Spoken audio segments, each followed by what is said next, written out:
dikenali sebagai Godfather of Corporate Malaysia, Syekh Abdul Zaim bin Zainuddin ataupun lebih dikenali sebagai Daim, dikenali antara orang Melayu paling kaya di dunia.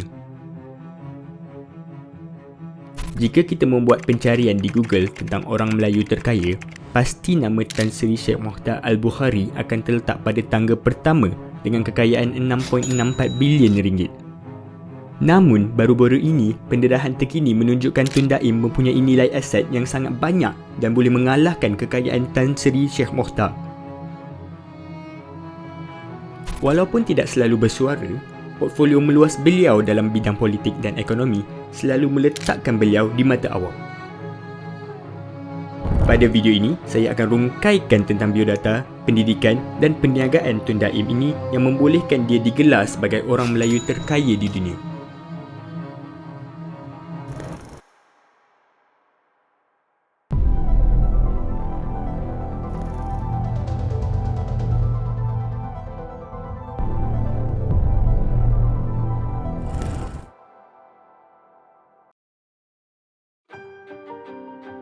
Siapa sebenarnya Daim ni?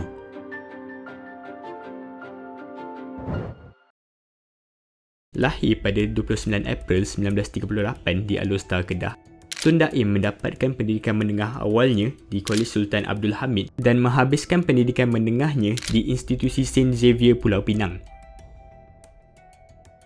Disebabkan ibunya yang menggalakkannya untuk menyambung pelajaran menjadi seorang peguam, beliau melanjutkan pelajarannya di Lincoln's Inn, London sehingga lulus peperiksaan peguam pada tahun 1959.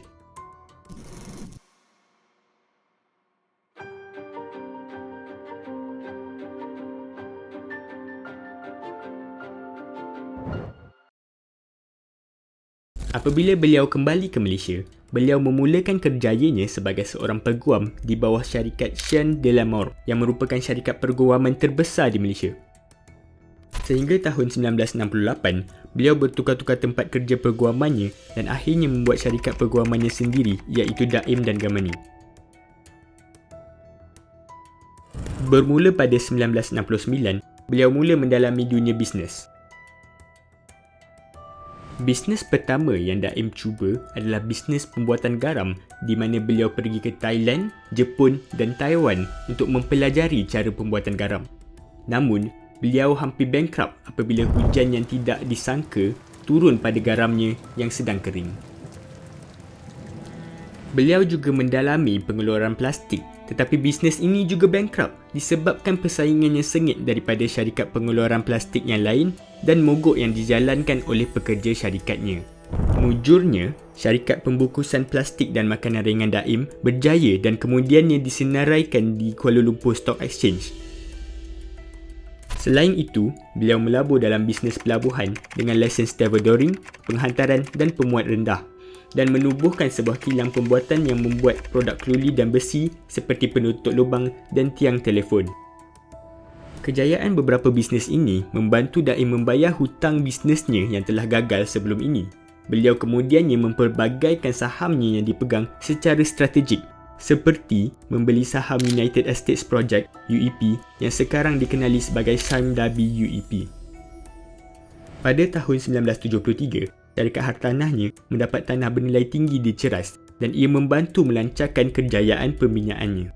Menurut Asia Week, tanah ini diperoleh disebabkan hubungan rapatnya dengan Menteri Besar Selangor ketika itu iaitu Datuk Harun Idris. Beliau juga berani mengambil risiko. Semasa François Mitterrand naik menjadi Presiden Perancis, bank di Perancis dinasionalkan disebabkan Malaysia tidak membenarkan bank yang dimiliki kerajaan luar beroperasi di Malaysia.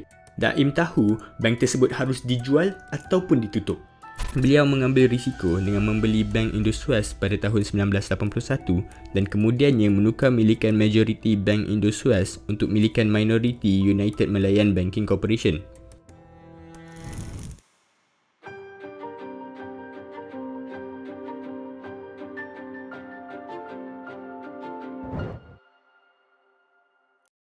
Pada tahun 1977, beliau memutuskan bahawa beliau cukup selesa dari segi kewangan untuk bersara. Pelan bersara beliau adalah untuk pergi semula ke University of California, Berkeley untuk menyambung pelajarannya dalam bidang perancangan bandar. Pada masa yang sama, mulalah persahabatan beliau dengan Tun Dr. Mahathir Mohamad. Apabila habis pelajarannya, Mahathir menggesa Daim kembali ke Malaysia untuk dilantik sebagai pengerusi pemaju tanah Peremba yang merupakan syarikat di bawah Perbadanan Pembangunan Bandar UDA. Selain itu, beliau juga dilantik sebagai senator oleh Tun Hussein On pada tahun 1980. Bagaimanapun, peristiwa yang betul-betul menaikkan nama Daim adalah apabila Mahathir meminta beliau bertanding untuk kerusi Parlimen Kuala Muda pada tahun 1982. Dalam masa 2 tahun sahaja, beliau dilantik sebagai Menteri Kewangan pada tahun 1984.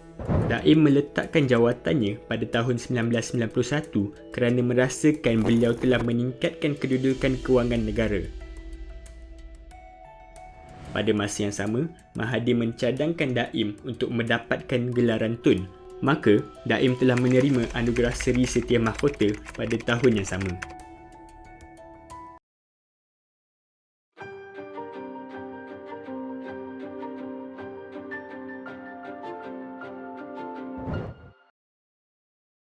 Baru-baru ini, bekas Menteri Kewangan itu didakwa berikutan gagal mematuhi notis mengisytiharkan harta.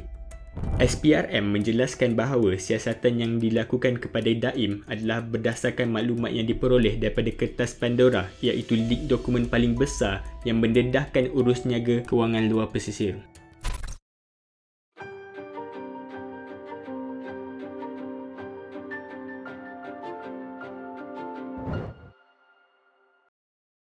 Untuk melawan dakwaan berikut, beliau mengatakan memasuki politik telah menyebabkan kerugian kewangan yang agak besar baginya. Hal ini demikian kerana lebih kurang setahun selepas menyertai kabinet pada tahun 1984, beliau diarahkan mencairkan pelaburannya dalam syarikat tersenarai awam dan United Malayan Banking Corporation. Pada ketika itu, nilai asetnya lebih kurang 750 juta ringgit. Beliau berkata jika diletakkan dalam S&P 500, nilai asetnya boleh mencecah 42 bilion ringgit hari ini. Beliau berkata juga, ini antara pengorbanan yang beliau lakukan untuk menyertai kerajaan dan berkhidmat kepada negara. Secara tuntasnya, Daim merupakan antara orang Melayu paling kaya dan berkuasa di dunia ini. Daripada dunia bisnes ke dunia politik, beliau telah tawan. Cerita Daim ini menunjukkan dua perkara yang kita harus ambil sebagai pengajaran, iaitu pertama sekali, jangan cepat mengalah kerana jika kita lihat pelbagai perniagaan yang Tun Daim laksanakan telah gagal, namun akhirnya ada juga yang membuahkan hasil. Selain itu, networking itu penting. Seringkali dalam jalan hidup Daim di mana beliau telah menggunakan jaringan kenalannya untuk meminta bantuan. Jom komen di bawah, siapa lagi tokoh yang anda ingin saya rungkaikan?